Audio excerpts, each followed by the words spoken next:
ಕಲಾಪದ ಸಂದರ್ಭದಲ್ಲಿ ಇವತ್ತು ಫೋನ್ ಟ್ಯಾಪಿಂಗ್ ವಿಚಾರ ಕೂಡ ಚರ್ಚೆಗೆ ಗ್ರಾಸವಾಗಿದೆ. ಅದರಲ್ಲೂ ರಾಜ್ಯಪಾಲರ ದೂರವಾಣಿ ಕರೆಗಳನ್ನ ಕದ್ದಾಲಿಕೆ ಮಾಡಲಾಗ್ತಿದೆಯಾ ಅನ್ನೋ ಗಂಭೀರವಾದ ಅನುಮಾನವನ್ನ ಹೊರಹಾಕಿದ್ದಾರೆ ಬಿಜೆಪಿ ಶಾಸಕರಾದ ಸುನಿಲ್ ಕುಮಾರ್. ವಿಧಾನಸಭೆ ಕಲಾಪದಲ್ಲಿ ಫೋನ್ ಟ್ಯಾಪಿಂಗ್ ಸದ್ದು ಮಾಡಿದೆ. ಫೋನ್ ಟ್ಯಾಪಿಂಗ್ ಬಾಂಬ್ ಎಸೆದಿದ್ದಾರೆ ಸುನಿಲ್ ಕುಮಾರ್. ರಾಜ್ಯಪಾಲರ ದೂರವಾಣಿ ಸಂಭಾಷಣೆಗಳನ್ನ ಕದ್ದಾಲಿಕೆ ಮಾಡಲಾಗ್ತಾ ಇದೆಯಾ? ರಾಜ್ಯಪಾಲರಿಗೆ ಕೇಶವ ಕೃಪಾ ಹಾಗೆ ಬಿಜೆಪಿ ಕಚೇರಿಯಿಂದ ಫೋನ್ ಬಂದಿದೆ. ಇಂತಿಂತವರೇ ಫೋನ್ ಮಾಡಿದ್ದಾರೆ ಅಂತ ಹೇಳಿ ಕಾನೂನು ಸಚಿವರು ಹೇಳ್ತಿದ್ದಾರೆ. ಹಾಗಾದ್ರೆ ಲೋಕಭವನದಲ್ಲಿ ಫೋನ್ ಟ್ಯಾಪಿಂಗ್ ಆಗ್ತಾ ಇದೆಯಾ ಅಂತ ಹೇಳಿ ಸುನಿಲ್ ಕುಮಾರ್ ಅವರು ಪ್ರಶ್ನೆ ಮಾಡಿದ್ದಾರೆ. ರಾಜ್ಯಪಾಲರು ಬಿಜೆಪಿ ಕೈಗೊಂಬೆ ಅಂತ ಹೇಳಿ ಪ್ರಿಯಾಂಕ್ ಖರ್ಗೆ ಕೌಂಟರ್ ಕೊಟ್ಟಿದ್ದಾರೆ. ನೀವು ಡೆಲ್ಲಿಗಿಂದ ಫೋನ್ ಮಾಡಿಸಿ ಗವರ್ನರ್ ಅರ್ಧಕ್ಕೆ ಹೋಗೋಂಗ್ ಮಾಡ್ತಿರಲ್ಲ, ಅದನ್ನ ನಾವು ಹೇಳಬೇಕಾಗತ್ತೆ. ಈಗ ಕೇಳಿ ಎರಡೇ ಸಲ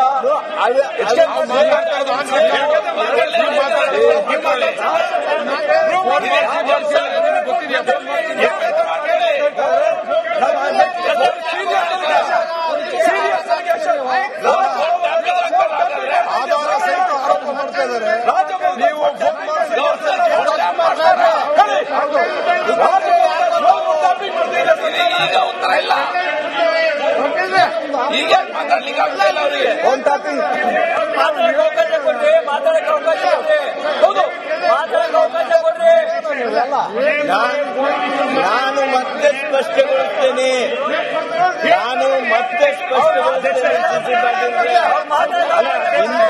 ಉದ್ದೇಶಪೂರ್ವಕವಾಗಿ ರಾಜಭವನದ ಫೋನ್ ಟ್ಯಾಪಿಂಗ್ನಲ್ಲಿ ರಾಜ್ಯ ಸರ್ಕಾರ ಕೈ ಹಾಕಿದೆ ಅನ್ನೋದನ್ನ ಮಾನ್ಯ ಕಾನೂನು ಸಚಿವರು ಒಪ್ಪಿಕೊಂಡಿದ್ದಾರೆ. ಇದನ್ನು ಸಹಿಸ್ಕೋಬೇಕು ಅಂದ್ರೆ ಹೆಂಗಾಗುತ್ತೆ ಸರ್? ನಿನ್ನೆ ಅದನ್ನ ಹೇಳಿದ್ರು, ಇವತ್ತು ಅವರು ಅದರ ಫೋನ್ ಟ್ಯಾಪಿಂಗ್ ನಡೀತಾ ಇದೆಯಾ? ಹೇಳ್ತಾ ಇದ್ದಾರೆ, ಅದಕ್ಕೆ ಉತ್ತರ ಅವ್ರು ಕೊಡ್ತಾ ಇದ್ದಾರೆ. ಸ್ವಲ್ಪ ದಯವಿಟ್ಟು ಕೊಡ್ಕೊಳ್ರಿ. ನಾವ್ ಹೇಳಿದ್ದಲ್ಲ, ಅವರೇ ಹೇಳಿದ್ದು. ನಾವ್ ಹೇಳಿದ್ದಲ್ಲ, ಅವರೇ ಹೇಳಿದ್ದು.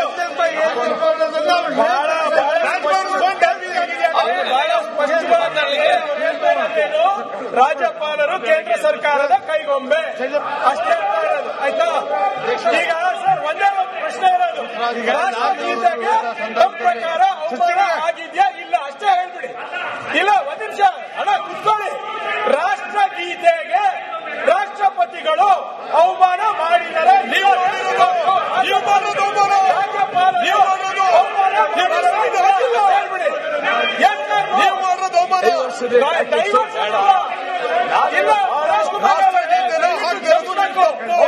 ಇವರು ಹಿರಿಯರು, ಇವ್ರ ಮಾತು ಮುಂಚೆ ಒಂದ್ ಸೆಕೆಂಡ್ ಬಿಡ್ತೀವಿ. ಕಾನೂನು ಸಚಿವರ ಇವತ್ತಿನ ಈ ಸ್ಟೇಟ್ಮೆಂಟ್ ಬಗ್ಗೆ ಎಕ್ಸ್ಪ್ಲೇಷನ್ ಕೊಡಬೇಕು. ಯಾಕೆಂದ್ರೆ ಮೊನ್ನೆನೂ ಮಾಡಿದರೆ ಇವತ್ತು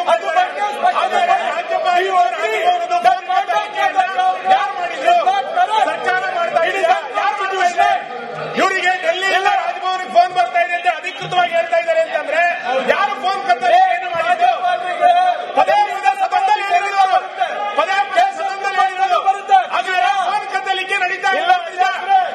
ಇಂಥ ಸರ್ಕಾರ ಪರೀಕ್ಷೆ ಫೋನ್ ಕದ್ದಲಿಕೆಯನ್ನು ಮಾಡುವಷ್ಟರ ಮಟ್ಟಿಗೆ ನಿಕೃಷ್ಟ ಸ್ಥಿತಿಗೆ ಸರ್ಕಾರ ಇಳಿದಿದೆ ಇವತ್ತು. ಈ ಸ್ಥಿತಿ ಬರ್ಬಾರ್ದಿತ್ತು ಈ ಸರ್ಕಾರಕ್ಕೆ. ಡೆಲ್ಲಿಯಿಂದ ಫೋನ್ ಬರ್ತಾ ಇದೆ ಅಂತ ಹೆಂಗೆ ಕಾನೂನು ಸಚಿವರು ಸದನದಲ್ಲಿ ಒಪ್ಕೊಳ್ತಾರೆ? ಮೊನ್ನೆ ಹೇಳಿದ್ರು, ಇವತ್ತು ಹೇಳಿದ್ರು. ಅಧಿಕೃತ ದಾಖಲೆ ಕೇಶವ ಕೃಪಾ ಅಂತಾನು ಫೋನ್ ಹೋಗುತ್ತೆ. ಸುಮಾರು ಕೇಶವ ಕೃಪಾ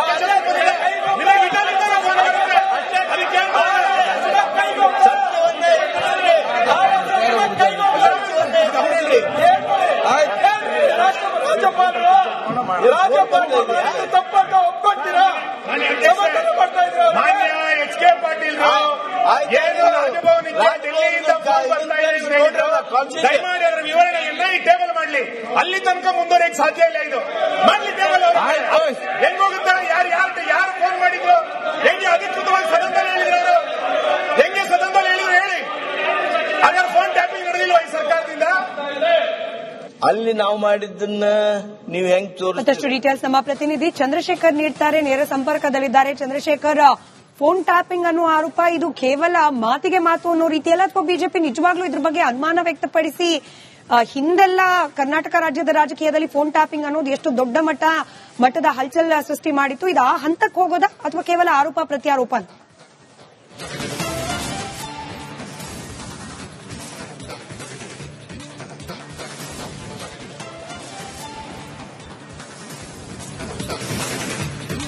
ಸ್ಮಿತಾ, ಖಂಡಿತವಾಗ್ಲು ಈಗಾಗಲೇ ಜಂಟಿ ಅಧಿವೇಶನದಲ್ಲಿ ರಾಜ್ಯಪಾಲರು ಮಾಡಿದಂತ ಭಾಷಣ ಉದ್ದೇಶಿಸಿ ಈಗಾಗಲೇ ಚರ್ಚೆ ಆರಂಭವಾಗಿರ್ತಕ್ಕಂಥದ್ದು. ವಿಪಕ್ಷ ನಾಯಕ ಆರ್ ಅಶೋಕ್ ಅವರು ಚರ್ಚೆಯನ್ನು ಶುರು ಮಾಡಿದ್ದಾರೆ. ಆದ್ರೆ ಆರಂಭದಲ್ಲೇ ಏನು ಬಹಳಷ್ಟು ದೊಡ್ಡ ಮಟ್ಟದಲ್ಲಿ ಚರ್ಚೆಗೆ ಕಾರಣವಾಗಿರ್ತಕ್ಕಂಥದ್ದು ಫೋನ್ ಟ್ಯಾಪಿಂಗ್ ಅನ್ನುವಂಥ ವಿಚಾರ. ಕಾರಣ ಅಂತಂದ್ರೆ ಈಗಾಗಲೇ ಚರ್ಚೆಯ ಸಂದರ್ಭದಲ್ಲಿ ಕಾನೂನು ಸಚಿವರು ಆಗಿರ್ತಕ್ಕಂಥ ಎಚ್ ಕೆ ಪಾಟೀಲ್ ಅವರು ಆರ್ಎಸ್ಎಸ್ ಮತ್ತು ಬಿಜೆಪಿ ಕಚೇರಿಯಿಂದ ರಾಜಭವನಕ್ಕೆ ಒಂದು ಕರೆಗಳು ಹೋಗ್ತವೆ ಅನ್ನುವಂತ ಗಂಭೀರ ಆರೋಪವನ್ನ ಮಾಡಿದ್ರು. ಜೊತೆಗೆ ರಾಜ್ಯಪಾಲರು ಓಡಿ ಹೋದ್ರು ಅನ್ನುವಂತ ವಿಚಾರ ಕೂಡ ಪ್ರಸ್ತಾಪವನ್ನ ಮಾಡಿದ್ರು. ಸೊ ಇದೇ ವಿಚಾರವನ್ನ ತೆಗೆದುಕೊಂಡಿರ್ತಕ್ಕಂಥ ಬಿಜೆಪಿ ಗಂಭೀರವಾದಂತ ಆರೋಪವನ್ನ ಸರ್ಕಾರದ ಮೇಲೆ ಮಾಡಿರ್ತಕ್ಕಂಥದ್ದು. ಕಾರಣ ಅಂತಂದ್ರೆ ರಾಜಭವನಕ್ಕೆ ಕರೆ ಬಂದಿದೆ ಆರ್ಎಸ್ಎಸ್ ಕಚೇರಿಯಿಂದ ಅಂತಂದ್ರೆ ಅದು ಕಾಲ್ ರೆಕಾರ್ಡ್ಸ್ ಬೇಕು ಅಥವಾ ಫೋನ್ ಟ್ಯಾಪಿಂಗ್ ಆಗ್ತಾ ಇರಬೇಕು. ಸೊ ಹಾಗಾದ್ರೆ ನೀವು ಯಾವ ಆಧಾರದ ಮೇಲೆ ರಾಜಭವನಕ್ಕೆ ಆರ್ಎಸ್ಎಸ್ ಕಚೇರಿಯಿಂದ ಕರೆ ಹೋಗಿತ್ತು ಅನ್ನೋದನ್ನ ಸ್ಪಷ್ಟಪಡಿಸಬೇಕು. ಇಲ್ಲ ನಿಮ್ಮ ಮಾತನ್ನ ವಾಪಸ್ ತೆಗೆದುಕೊಳ್ಳಿ, ಕಡತದಿಂದ ಅದನ್ನು ವಾಪಸ್ ತೆಗೆದಬೇಕು ಅನ್ನುವಂತ ವಿಚಾರವನ್ನು ಇಟ್ಕೊಂಡು ಇವತ್ತು ಪಟ್ಟನ್ನ ಹಿಡಿದಿರ್ತಕ್ಕಂಥದ್ದು. ಸೊ ಹೀಗಾಗಿ ಆಡಳಿತ ಪಕ್ಷ ಮತ್ತು ವಿಪಕ್ಷಗಳ ನಡುವೆ ಬಹಳಷ್ಟು ದೊಡ್ಡ ಮಟ್ಟದ ಜಗಳ ಮತ್ತು ಕಿತ್ತಾಟಕ್ಕೂ ಕೂಡ ಕಾರಣವಾಗಿರ್ತಕ್ಕಂಥದ್ದು. ಸೊ ವಾದ ಮತ್ತು ಪ್ರತಿವಾದಗಳು ಈಗಲೂ ಕೂಡ ನಡೀತಾ ಇದೆ. ಕಾರಣ ಇಷ್ಟೇ, ಫೋನ್ ಟ್ಯಾಪಿಂಗ್ ಅನ್ನುವಂಥದ್ದು ನಿಜಕ್ಕೂ ಗಂಭೀರವಾದಂತಹ ಆರೋಪವನ್ನು ವಿಪಕ್ಷಗಳು ಆಡಳಿತ ಪಕ್ಷದ ಮೇಲೆ ಮಾಡಿರ್ತಕ್ಕಂಥದ್ದು. ಈ ಹಿಂದೆ ಇಂಥದ್ದೇ ಫೋನ್ ಟ್ಯಾಪಿಂಗ್ ನಿಂದ ಬೈರೇಗೌಡರ ಸರ್ಕಾರದಲ್ಲಿ ಕೂಡ ಸರ್ಕಾರವೇ ಪತನ ಆಗಿತ್ತು. ಕಾರಣ ಅಂತಂದ್ರೆ ಅಂದು ಮುಖ್ಯಮಂತ್ರಿಗಳು ಅನೇಕ ಸಚಿವರ ಒಂದು ಫೋನ್ ಟ್ಯಾಪಿಂಗ್ ಅನ್ನ ಮಾಡ್ತಿದ್ದಾರೆ ಅನ್ನುವಂಥದ್ದು. ಈಗಲೂ ಕೂಡ ರಾಜಭವನದ ಮೇಲೆ ಒಂದು ಈ ರೀತಿಯಾದಂತಹ ಫೋನ್ ಟ್ಯಾಪಿಂಗ್ ನಡೀತಾ ಇದೆಯಾ? ಯಾಕಂತಂದ್ರೆ ಖುದ್ದು ಕಾನೂನು ಸಚಿವರೇ ಇಂಥ ಹೇಳಿಕೆಯನ್ನ ಕೊಟ್ಟಿರ್ತಕ್ಕಂಥದ್ದನ್ನ ವಿಪಕ್ಷಗಳು ಗಂಭೀರವಾಗಿ ತೆಗೆದುಕೊಂಡಿದೆ.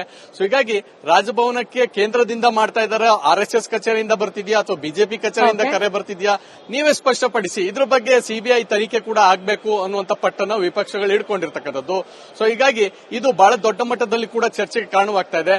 ಸೊ ಈಗ ಮುಖ್ಯಮಂತ್ರಿಗಳು ಮಧ್ಯಪ್ರವೇಶ ಮಾಡಿದ್ದಾರೆ. ಸೊ ಕಲಾಪದ ಸಂದರ್ಭದಲ್ಲಿ ಇವತ್ತು ಫೋನ್ ಟ್ಯಾಪಿಂಗ್ ವಿಚಾರ ಕೂಡ ಚರ್ಚೆಗೆ ಗ್ರಾಸವಾಗಿದೆ. ಅದರಲ್ಲೂ ರಾಜ್ಯಪಾಲರ ದೂರವಾಣಿ ಕರೆಗಳನ್ನ ಕದ್ದಾಲಿಕೆ ಮಾಡಲಾಗ್ತಿದೆ ಅನ್ನೋ ಗಂಭೀರವಾದ ಅನುಮಾನವನ್ನ ಹೊರಹಾಕಿದ್ದಾರೆ ಬಿಜೆಪಿ ಶಾಸಕರಾದ ಸುನಿಲ್ ಕುಮಾರ್. ವಿಧಾನಸಭೆ ಕಲಾಪದಲ್ಲಿ ಫೋನ್ ಟ್ಯಾಪಿಂಗ್ ಸದ್ದು ಮಾಡಿದೆ. ಫೋನ್ ಟ್ಯಾಪಿಂಗ್ ಬಾಂಬ್ ಎಸೆದಿದ್ದಾರೆ ಸುನಿಲ್ ಕುಮಾರ್. ರಾಜ್ಯಪಾಲರ ದೂರವಾಣಿ ಸಂಭಾಷಣೆಗಳನ್ನ ಕದ್ದಾಲಿಕೆ ಮಾಡಲಾಗ್ತಾ ಇದೆಯಾ? ರಾಜ್ಯಪಾಲರಿಗೆ ಕೇಶವ ಕೃಪಾ ಹಾಗೆ ಬಿಜೆಪಿ ಕಚೇರಿಯಿಂದ ಫೋನ್ ಬಂದಿದೆ. ಇಂತಿಂತವರೇ ಫೋನ್ ಮಾಡಿದ್ದಾರೆ ಅಂತ ಹೇಳಿ ಕಾನೂನು ಸಚಿವರು ಹೇಳ್ತಿದ್ದಾರೆ. ಹಾಗಾದ್ರೆ ಲೋಕಭವನದಲ್ಲಿ ಫೋನ್ ಟ್ಯಾಪಿಂಗ್ ಆಗ್ತಾ ಇದೆಯಾ ಅಂತ ಹೇಳಿ ಸುನಿಲ್ ಕುಮಾರ್ ಅವರು ಪ್ರಶ್ನೆ ಮಾಡಿದ್ದಾರೆ. ರಾಜ್ಯಪಾಲರು ಬಿಜೆಪಿ ಕೈಗೊಂಬೆ ಅಂತ ಹೇಳಿ ಪ್ರಿಯಾಂಕ್ ಖರ್ಗೆ ಕೌಂಟರ್ ಕೊಟ್ಟಿದ್ದಾರೆ. ನೀವು ಡೆಲ್ಲಿಗಿಂದ ಫೋನ್ ಮಾಡಿಸಿ ಗವರ್ನರ್ ಅರ್ಧಕ್ಕೆ ಹೋಗೋಂಗ್ ಮಾಡ್ತಿರಲ್ಲ, ಅದನ್ನ ನಾವು ಹೇಳಬೇಕಾಗತ್ತೆ. ಈಗ ಕೇಳಿ ಎರಡೇ ಸಲ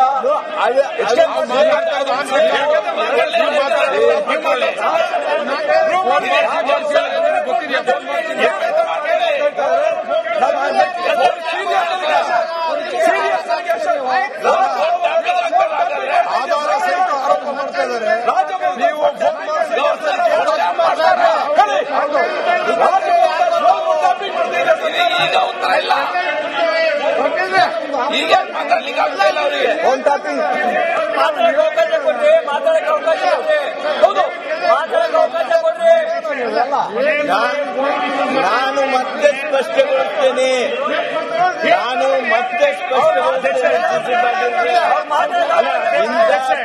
ಉದ್ದೇಶಪೂರ್ವಕವಾಗಿ ರಾಜಭವನದ ಫೋನ್ ಟ್ಯಾಪಿಂಗ್ನಲ್ಲಿ ರಾಜ್ಯ ಸರ್ಕಾರ ಕೈ ಹಾಕಿದೆ ಅನ್ನೋದನ್ನ ಮಾನ್ಯ ಕಾನೂನು ಸಚಿವರು ಒಪ್ಪಿಕೊಂಡಿದ್ದಾರೆ. ಇದನ್ನು ಸಹಿಸ್ಕೋಬೇಕು ಅಂದ್ರೆ ಹೆಂಗಾಗುತ್ತೆ ಸರ್? ನಿನ್ನೆನಾದ್ರೆ ಹೇಳಿದ್ರು, ಇವತ್ತು ಅದರ ಫೋನ್ ಟ್ಯಾಪಿಂಗ್ ನಡೀತಾ ಇದೆಯಾ? ಹೇಳ್ತಾ ಇದ್ದಾರೆ, ಅದಕ್ಕೆ ಕೊಡ್ತಾ ಇದ್ದಾರೆ. ಸ್ವಲ್ಪ ದಯವಿಟ್ಟು ಕೊಡ್ತಾರೆ. ನಾವ್ ಹೇಳಿದಲ್ಲ, ಅವರೇ ಹೇಳಿದ್ದು. ನಾವ್ ಹೇಳಿದಲ್ಲ, ಅವರೇ ಹೇಳಿದ್ದು. ಫೋನ್ ಟ್ಯಾಪಿಂಗ್ ಆಗಿದೆಯಾ? ರಾಜ್ಯಪಾಲರು ಕೇಂದ್ರ ಸರ್ಕಾರದ ಕೈಗೊಂಬೆ ಅಷ್ಟೇ ಆಯ್ತಾ?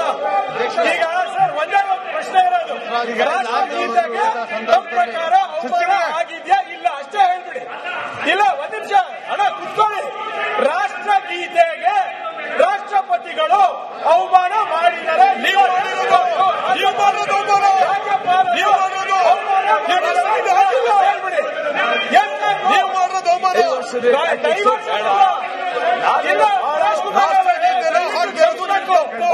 ಇವರು ಹಿರಿಯರು, ಇವ್ರ ಮಾತು ಮುಂಚೆ ಒಂದ್ ಸೆಕೆಂಡ್ ಬಿಡ್ತೀವಿ. ಕಾನೂನು ಸಚಿವರ ಇವತ್ತಿನ ಈ ಸ್ಟೇಟ್ಮೆಂಟ್ ಬಗ್ಗೆ ಎಕ್ಸ್ಪ್ಲೇಷನ್ ಕೊಡಬೇಕು. ಯಾಕೆಂದ್ರೆ ಮೊನ್ನೆನೂ ಮಾಡಿದರೆ ಇವತ್ತು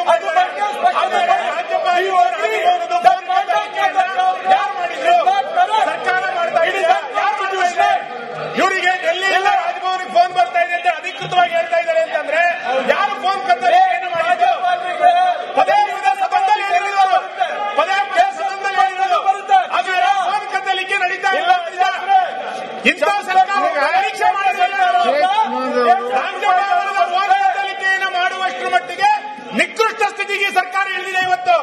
ಈ ಸ್ಥಿತಿ ಬರಬಾರ್ದಿತ್ತು ಈ ಸರ್ಕಾರಕ್ಕೆ. ಡೆಲ್ಲಿಯಿಂದ ಫೋನ್ ಬರ್ತಾ ಇದೆ ಅಂತ ಹೇಳಿ ಕಾನೂನು ಸಚಿವರು ಸದನದಲ್ಲಿ ಒಪ್ಕೊಳ್ತಾರೆ. ಮೊನ್ನೆ ಹೇಳಿದ್ರು, ಇವತ್ತು ಹೇಳಿದ್ರು. ಅಧಿಕೃತ ದಾಖಲೆ ಕೇಶವ್ ಕೃಪಾ ಅಂತಾನು ಫೋನ್ ಹೋಗುತ್ತೆ. ಸುಮಾರು ಕೇಶವ್ ಕೃಪಾ ನಿಮಗೆ ಇಟಲಿಂದ ಫೋನ್ ಬರುತ್ತೆ. ಅದಕ್ಕೆ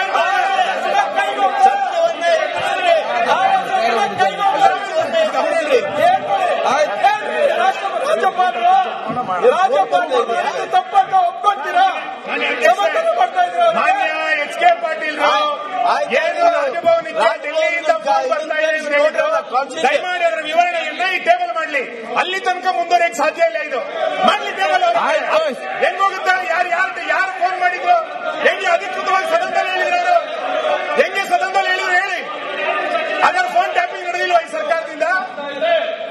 ಅಲ್ಲಿ ನಾವು ಮಾಡಿದ್ದನ್ನ ನೀವು ಹೆಂಗ್ ಮತ್ತಷ್ಟು ಡೀಟೇಲ್ಸ್ ನಮ್ಮ ಪ್ರತಿನಿಧಿ ಚಂದ್ರಶೇಖರ್ ನೀಡ್ತಾರೆ. ನೇರ ಸಂಪರ್ಕದಲ್ಲಿದ್ದಾರೆ. ಚಂದ್ರಶೇಖರ್, ಫೋನ್ ಟ್ಯಾಪಿಂಗ್ ಅನ್ನೋ ಆರೋಪ ಇದು ಕೇವಲ ಮಾತಿಗೆ ಮಾತು ಅನ್ನೋ ರೀತಿಯಲ್ಲ, ಅಥವಾ ಬಿಜೆಪಿ ನಿಜವಾಗ್ಲೂ ಇದ್ರ ಬಗ್ಗೆ ಅನುಮಾನ ವ್ಯಕ್ತಪಡಿಸಿ ಹಿಂದೆಲ್ಲ ಕರ್ನಾಟಕ ರಾಜ್ಯದ ರಾಜಕೀಯದಲ್ಲಿ ಫೋನ್ ಟ್ಯಾಪಿಂಗ್ ಅನ್ನೋದು ಎಷ್ಟು ದೊಡ್ಡ ಮಟ್ಟದ ಹಲ್ಚಲ್ ಸೃಷ್ಟಿ ಮಾಡಿತ್ತು, ಇದು ಆ ಹಂತಕ್ಕೆ ಹೋಗೋದಾ ಅಥವಾ ಕೇವಲ ಆರೋಪ ಪ್ರತ್ಯಾರೋಪ?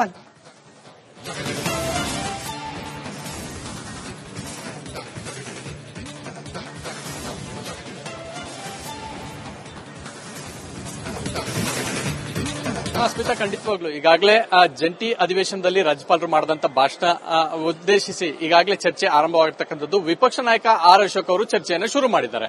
ಆದ್ರೆ ಆರಂಭದಲ್ಲೇ ಏನು ಬಹಳಷ್ಟು ದೊಡ್ಡ ಮಟ್ಟದಲ್ಲಿ ಚರ್ಚೆಗೆ ಕಾರಣವಾಗಿರ್ತಕ್ಕಂಥದ್ದು ಫೋನ್ ಟ್ಯಾಪಿಂಗ್ ಅನ್ನುವಂಥ ವಿಚಾರ.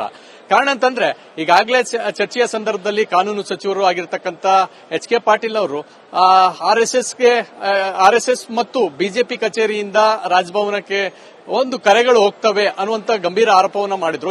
ಜೊತೆಗೆ ರಾಜ್ಯಪಾಲರು ಓಡಿ ಹೋದ್ರು ಅನ್ನುವಂತ ವಿಚಾರ ಕೂಡ ಪ್ರಸ್ತಾಪವನ್ನ ಮಾಡಿದ್ರು. ಸೊ ಇದೇ ವಿಚಾರವನ್ನ ತೆಗೆದುಕೊಂಡಿರ್ತಕ್ಕಂಥ ಬಿಜೆಪಿ ಗಂಭೀರವಾದಂತ ಆರೋಪವನ್ನ ಸರ್ಕಾರದ ಮೇಲೆ ಮಾಡಿರ್ತಕ್ಕಂಥದ್ದು. ಕಾರಣ ಅಂತಂದ್ರೆ ರಾಜಭವನಕ್ಕೆ ಕರೆ ಬಂದಿದೆ ಆರ್ಎಸ್ಎಸ್ ಕಚೇರಿಯಿಂದ ಅಂತಂದ್ರೆ ಅದು ಕಾಲ್ ರೆಕಾರ್ಡ್ಸ್ ಬೇಕು ಅಥವಾ ಫೋನ್ ಟ್ಯಾಪಿಂಗ್ ಆಗ್ತಾ ಇರಬೇಕು. ಸೊ ಹಾಗಾದ್ರೆ ನೀವು ಯಾವ ಆಧಾರದ ಮೇಲೆ ರಾಜಭವನಕ್ಕೆ ಆರ್ಎಸ್ಎಸ್ ಕಚೇರಿಯಿಂದ ಕರೆ ಹೋಗಿತ್ತು ಅನ್ನೋದನ್ನ ಸ್ಪಷ್ಟಪಡಿಸಬೇಕು.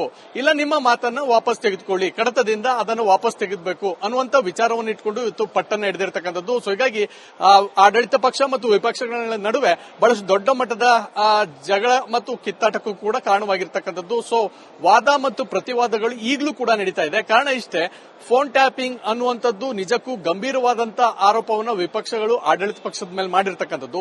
ಈ ಹಿಂದೆ ಇಂಥದ್ದೇ ಫೋನ್ ಟ್ಯಾಪಿಂಗ್ ನಿಂದ ಬೈರೇಗೌಡರ ಸರ್ಕಾರದಲ್ಲಿ ಕೂಡ ಸರ್ಕಾರವೇ ಪತನ ಆಗಿತ್ತು. ಕಾರಣ ಅಂತಂದ್ರೆ ಅಂದು ಮುಖ್ಯಮಂತ್ರಿಗಳು ಅನೇಕ ಸಚಿವರ ಒಂದು ಫೋನ್ ಟ್ಯಾಪಿಂಗ್ ಅನ್ನ ಮಾಡ್ತಿದ್ದಾರೆ ಅನ್ನುವಂಥದ್ದು. ಈಗಲೂ ಕೂಡ ರಾಜಭವನದ ಮೇಲೆ ಒಂದು ಈ ರೀತಿಯಾದಂತಹ ಫೋನ್ ಟ್ಯಾಪಿಂಗ್ ನಡೀತಾ ಇದೆಯಾ? ಯಾಕಂತಂದ್ರೆ ಖುದ್ದು ಕಾನೂನು ಸಚಿವರೇ ಇಂಥ ಹೇಳಿಕೆಯನ್ನ ಕೊಟ್ಟಿರ್ತಕ್ಕಂಥದ್ದನ್ನ ವಿಪಕ್ಷಗಳು ಗಂಭೀರವಾಗಿ ತೆಗೆದುಕೊಂಡಿದೆ. ಸೊ ಹೀಗಾಗಿ ರಾಜಭವನಕ್ಕೆ ಕೇಂದ್ರದಿಂದ ಮಾಡ್ತಾ ಇದ್ದಾರೆ, ಆರ್ಎಸ್ಎಸ್ ಕಚೇರಿಯಿಂದ ಬರ್ತಿದ್ಯಾ ಅಥವಾ ಬಿಜೆಪಿ ಕಚೇರಿಯಿಂದ ಕರೆ ಬರ್ತಿದ್ಯಾ, ನೀವೇ ಸ್ಪಷ್ಟಪಡಿಸಿ. ಇದ್ರ ಬಗ್ಗೆ ಸಿಬಿಐ ತನಿಖೆ ಕೂಡ ಆಗಬೇಕು ಅನ್ನುವಂಥ ಪಟ್ಟನ್ನು ವಿಪಕ್ಷಗಳು ಹಿಡ್ಕೊಂಡಿರ್ತಕ್ಕಂಥದ್ದು. ಸೊ ಹೀಗಾಗಿ ಇದು ಬಹಳ ದೊಡ್ಡ ಮಟ್ಟದಲ್ಲಿ ಕೂಡ ಚರ್ಚೆಗೆ ಕಾರಣವಾಗ್ತಾ ಇದೆ. ಸೊ ಈಗ ಮುಖ್ಯಮಂತ್ರಿ